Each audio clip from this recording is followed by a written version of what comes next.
Ilan po under the Marcos administration ang bago hong dam para sa irigasyon? May bago ho ba o wala pa rin? Marami siya. Actually, di ba, lately lang, yung mga inaugurate natin ng mga dam, ano? In fact, may tapos na naman kami ngayon, no? So, marami ho na ho tayo natapos. Pwede ho namin kasi hindi ho... Opo. Mga ilan po? Yung mga dams po na malalaki, around mga 20 po. Saan mga lugar po ito, sir? Sa mga lugar po, Administrator?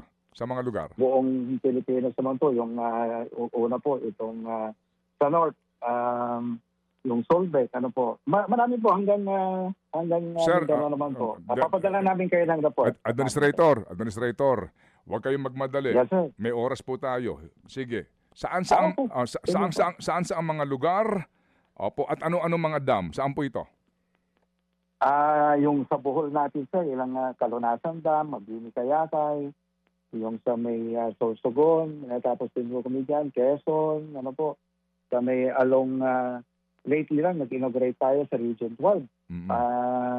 Yun pong ating Antong Dam, mga dams po along dito sa yung Lower Malitubok na tinatawag natin, nag-inaugurate din po tayo dyan, ano po, yung Solbec Dam. Sa mga solar pump irrigation naman po, dito sa, ang lately lang, dito sa Camson, di ba?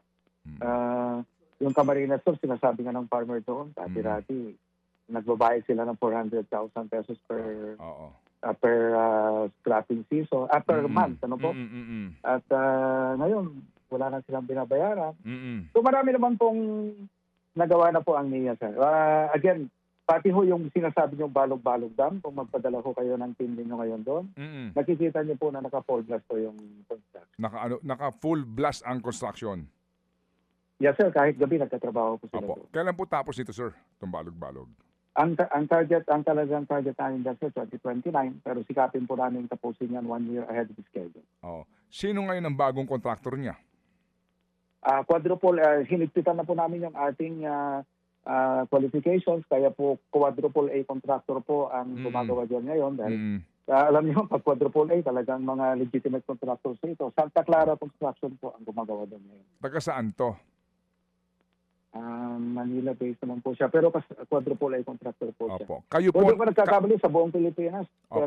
Kayo na po nagpabid niyan, engineer? Yes, sir. Sabi na po, awarded po siya last year, sir. Okay. And then, yun hong COA report na sinasabi, pagmultahin nyo yung mga dating contractor na pagmultaho ba ninyo? Yes, sir. Nanalo naman tayo sa korte. Pero alam mo na yan, pag korte kasi, ina-appeal pa nila yan, sir. So, tayo naman kung ano yung dapat habulin, inahabol na naman. Magkano na po ang nagasta dyan sa balog-balog na hindi matapos-tapos? As far as, ano ang inyong report kay Presidente, magkano na ang ginasta ng bayan sa hindi matapos-tapos na project na yan? Yung home phase to, sir, nakagastos na sila ng 5.9 billion. Pero ito po ang nakita namin yung disbursement nila. Napunta po ito doon sa irrigation facilities po, yung mga irrigation canal, right of way acquisition. Pero yung natitira po kasi dyan, sir, yung dam. Dalawa po kasi yan pagka-irrigation dam facility at saka yung dam. So dapat itayo mo yung dam tapos tatakbo siya sa irrigation facility. Tapos na po yung irrigation facility.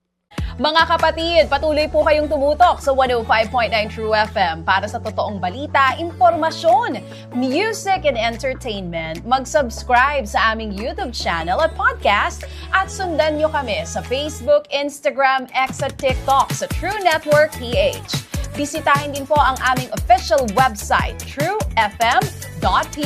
At panoorin din kami sa True TV Signal, Channel 19. Kami po ang 105.9 True FM. Laging true sa'yo, kapatid.